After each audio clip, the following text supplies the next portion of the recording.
کہ وہ کارنامے ہیں جنہیں آپ اور ہم یا قیامت تک آنے والے جتنی سنی مسلمان ہیں کبھی فراموش نہیں کر سکتے۔ یہ سرکار مجاہد ملت کی بہت بے پایا کرم ہے ہم پر اور آپ پر کہ ہم نے اور آپ نے مجاہد ملت جیسا پیر و مرشد پایا، مجاہد ملت جیسا رہنما پایا۔ اگر میری گفتگو آگے بھی سننا چاہتے ہیں آپ تو ایک بار درشا دیجئے، مجھے بتا دیجئے، یہ کہہ دیجئے کہ آپ یو پی کے صحیح رات کے اتنے وقت چلا رہے ہیں اور ہم کو جگانے کی کوشش کر رہے ہیں۔ آپ یہ مت سمجھیے کہ آپ تنہا مجاہد ملت کے نام پر جاگنے کے لیے تیار ہیں۔ ہم بنگال کے لوگ بھی حبیبی ہیں، جب تک ان کی تعریف ہوتی رہے گی ہم سنتے رہے۔ دونوں ہاتھوں کو اٹھا کر کہیں مجاہد ملت زندہ باد، تاج الشریعہ زندہ باد۔ اب آپ توجہ دیجئے مجاہد ملت کیا ہے۔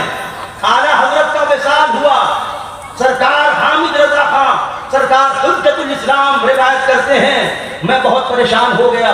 پریشانی کا عالم کیوں تھا؟ اس کی وجہ تھی جب سرکار اعلیٰ حضرت کا دور تھا فتنوں نے سر اٹھائے لیکن سرکار اعلیٰ حضرت نے سروں کو کاٹ ڈالا۔ فتنوں نے سر اٹھانے کی کوشش کی لیکن اعلیٰ حضرت نے ان کو دبا دیا، جھوٹے پیدا ہوئے، آپ نے سچائی کا انہیں دس دیا۔ جتنے فتنے اٹھے اعلیٰ حضرت نے بند باندھ دیا، لیکن آج اعلیٰ حضرت کا وصال ہو چکا تھا۔ اب میری فکر پھر سے جمع ہو چکی تھی اور میں سوچ رہا تھا کہ اب کون کام کرے گا سنیت کا، عشق رسول پر اعتراض کرے گا تو کون انگلیاں اٹھائے گا، اب کون اللہ اس کے رسول کے نام پر سڑکوں پر دوڑتا ہوا نظر آئے گا، اب کون آنسو بہائے گا، اب کون دشمنان اسلام کا دندانے شکن جواب دے گا۔ یہ فکر مجھ میں تھی۔ میں سرکار اعلیٰ حضرت کی مزار کے پاس ہی بیٹھا ہوا تھا، روتے روتے سوچتے سوچتے سو گیا تو میں نے خواب میں دیکھا سرکار اعلیٰ حضرت جلوہ گر ہے۔ اعلیٰ حضرت پھر آئے، کہا حامد رضا میرے بیٹے پریشان لگتے ہو۔ کہا ہاں پریشان کیوں نہ ہو، اسلام کی بات ہے، سنیت کی بات ہے، سچائی کی بات ہے، حق گوئی کی بات ہے، حیا کی بات ہے، شرم کی بات ہے، انسانیت کی بات ہے، پریشان ہونے والی ہی بات ہے۔ اب آپ کے بعد کون دیکھے گا سنیت کو؟ اعلیٰ حضرت فرماتے ہیں حامد رضا نظر اٹھاؤ، دیکھو اس نوجوان کو اڑیسہ کا رہنے والا ہے، دھام نگر کا رہنے والا ہے، نام حبیب الرحمن ہے، زمیندار ہے، اس کے باوجود اس کی ٹوپی میں تم کو فقیری نظر آئے گی۔ حامد رضا خان بیان کرتے ہیں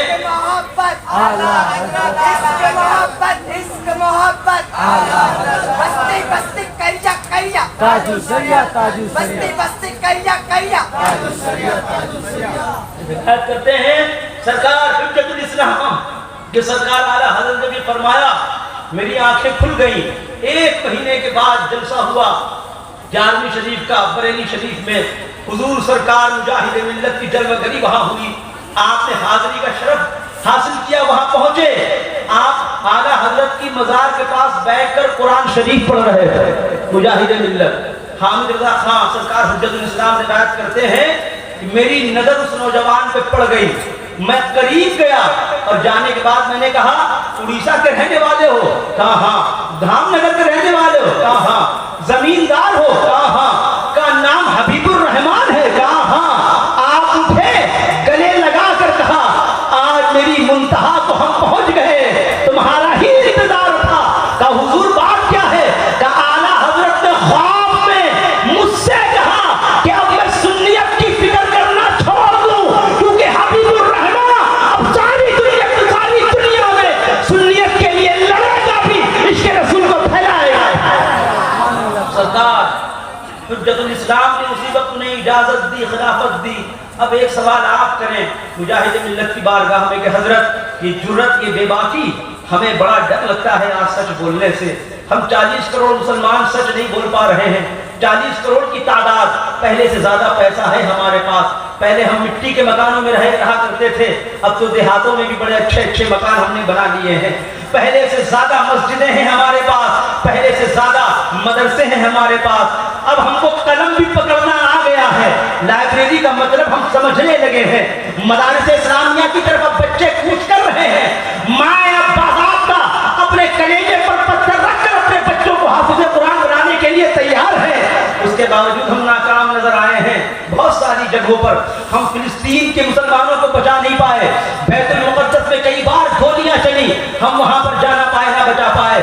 ہم نے بابری مسجد کے معاملے میں خوف کا احساس کیا, چپ چاپ رہے, میناریں توڑ کے گرا دی گئی. ہم بہت سی جگہوں پر پریشان حال ہوئے. آپ کو یہ طاقت, یہ قوت, یہ جرأت, یہ بے باکی کہاں سے ملی؟ مجاہد ملت, ہم 40 کروڑ مسلمان حق نہیں بول پا رہے, آپ تنہا بولتے ہوئے نظر آ رہے ہیں. آخر وجہ کیا ہے؟ سہارا کہاں سے مل رہا ہے؟ کہاں سے یہ طاقت لائے ہیں؟ کہاں سے یہ ہوش مندی لائے ہیں؟ کہاں سے یہ بے باکی لائے ہیں؟ کہاں سے یہ حق گوئی لائے ہیں؟ مجاہد ملت فرمائیں گے کہیں مت جاؤ, مکہ جاؤ. مکہ میں دیکھو ابو جہل رہتا ہے, ابو لہب رہتا ہے, عتبہ رہتا ہے, امیہ بن خلف رہتا ہے, شیبہ رہتا ہے, کفار مکہ رہتے ہیں, سرداران قریش رہتے ہیں, گھمنڈی لوگ رہتے ہیں, متکبر لوگ رہتے ہیں, جنہیں مہمان نوازی نہیں آتی وہ رہا کرتے ہیں, جو اپنے پیسوں پر اکڑ کر چلتے ہیں وہ رہا کرتے ہیں. وہ اللہ کو نہیں مانتے, اللہ کی بات سننا نہیں چاہتے, اللہ کی بات کو نہ سننا چاہتے ہیں نہ جاننا چاہتے ہیں. انہیں توحید کا مطلب نہیں معلوم ہے. لیکن جانتے ہو مکہ میں حق گوئی, جرأت اور بے باکی کی ایسی مثال پیش کی گئی. فاران کی چوٹی پر کوئی جلوہ بہار ہوا تھا 1450 سال پہلے. اس کے سامنے بھی دولت کا ڈر تھا, اس کے سامنے بھی قوت کا ڈر تھا, اس کے سامنے بھی طاقت کا ڈر تھا. لیکن ساری طاقتوں کو درکنار کر کے وہ تنہا ہو کر, یتیم ہو کر, باپ کا وصال ہو گیا, ماں کا وصال ہو گیا, تنہا ہے. اس کے باوجود بات وہی کہہ رہا ہے جو اللہ نے کہنے کے لیے کہا ہے. جانتے ہیں وہ بات کیا تھی؟ اللہ ایک ہے. یہ ایک ایسا جملہ تھا جو کفار مکہ کے لیے سب سے زیادہ خطرناک تھا. آپ کی توجہ چاہتا ہوں, اگر آپ اس واقعے کو سننا چاہتے ہیں, کفار مکہ نے جو کچھ اس زمانے میں کیا, آقا دو جہاں صلی اللہ تعالی علیہ وسلم کی حق گوئی, آپ کی بے باکی, آپ کی جرأت مندی نے اسلام جیسا مذہب, اسلام جیسا دین ہم کو اور آپ کو عطا کیا. اگر آپ سننا چاہتے ہیں پھر سے زندہ دلی کا ثبوت دے دیجئے. دعا کا وقت قریب ہے. یہاں صرف جو آگے بیٹھے ہیں یہی نہیں, جو پیچھے بیٹھے ہیں بالخصوص ان سے بھی میں کہنا چاہوں گا, اپنے مہمان کی یہ بات سن لیجئے, دعا کر لیجئے. پروردگار ہم تمام لوگوں کو اسلام کے نام پر مر مٹنے کا موقع عنایت فرما, دنیا بھر کی تمام مسجدوں کی حفاظت فرما. جانتے ہیں کیا کہا جائے گا؟ حضور سنا ہے آپ مکہ جلوہ گر ہو رہے ہیں. ہاں میں مکہ آ رہا ہوں. یا رسول اللہ کیا کرنے کے لیے آئیں گے؟ نبی ارشاد فرماتے ہیں مکہ میں گھمنڈ ہے, گھمنڈ کے خلاف بولنے آؤں گا. مکہ میں تکبر ہے, تکبر کے خلاف بولنے آؤں گا. وہ بات الگ ہے کہ تکبر آج بھی ہمارے یہاں موجود ہے, گھمنڈ آج بھی ہمارے یہاں موجود ہے. مکہ میں گناہ گار لوگ ہیں, گناہوں کے خلاف بولنے آؤں گا. وہ بات الگ ہے کہ پانچ ٹولہ میں بھی کہیں کہیں گناہ ہوتا ہوگا. میں اگر غلط نہیں کہہ رہا ہوں, میری بات برا مت مانیے گا. مکہ میں جھوٹے لوگ ہیں, جھوٹ کے خلاف آؤں گا. وہ بات الگ ہے کہ آپ کے گھروں میں بھی جھوٹے لوگ رہا کرتے ہوں گے. مکہ میں بدتمیزی ہے, تمیز سکھانے آؤں گا. وہ بات الگ ہے کہ آپ کے یہاں بھی بدتمیز لوگ ہوں گے. مکہ میں نافرمان اولادیں ہیں, انہیں فرما بردار بنانے آؤں گا. وہ بات الگ ہے کہ آپ کے گھر میں بھی کوئی فرما بردار اولاد شاید کہیں کہیں مل جائے. آپ کے یہاں بھی نافرمانیاں ہوں گی. مکہ میں بے شرمی ہے, عورتوں نے دوپٹے اٹھا کر پھینک دیے ہیں, انہیں شرم دینے آؤں گا. وہ بات الگ ہے کہ آپ کے یہاں بھی بے شرمی ہو سکتی ہے. وہ بات الگ ہے کہ ابھی بھی ہمارے یہاں بے حیائی باقی ہے. مکہ میں گناہ ہے, اللہ کا تصور نہیں. یہ لوگ پتھروں کی پرستش کر رہے ہیں, پتھروں کو سجدہ کر رہے ہیں, پتھروں کو معبود حقیقی جان رہے ہیں. میں اللہ کا پیغام لے کر آؤں گا, ایک خدا کا تصور لے کر آؤں گا, ایک خدا کا سرک لے کر آؤں گا. ہم نے کہا حضور آپ بے شک جائیں گے, اس سے کوئی شک نہیں ہے, لیکن جانتے ہیں وہ آپ کے خدا کو نہیں مانیں گے, وہ آپ کے خدا کا انکار کریں گے, وہ آپ کا انکار کریں گے. آپ کی سچی باتیں ان کو سمجھ میں نہیں آئیں گی. وہ جھوٹے ہیں, جھوٹ پر اپنی زندگی گزارنا چاہتے ہیں. وہ بات الگ ہے کہ آج بھی علماء کہتے ہیں مسلمانوں سے سچ بولو, آپ بولنے کے لیے تیار نہیں. علماء کہتے ہیں مسلمانوں سے نماز پڑھو, شاید آپ نماز پڑھنے کے لیے تیار نہیں. علماء کہتے ہیں اچھے ہو جاؤ, شاید آپ برے ہونے میں ہی اپنے آپ کو مطمئن محسوس کر رہے ہیں. علماء کہتے ہیں کہ آپ حق بے باحیا اور باشرف زندگی گزارو. وہ بات الگ ہے کہ آپ ماننے کے لیے تیار نہیں ہیں. میں 5 تولہ کے عظیم الشان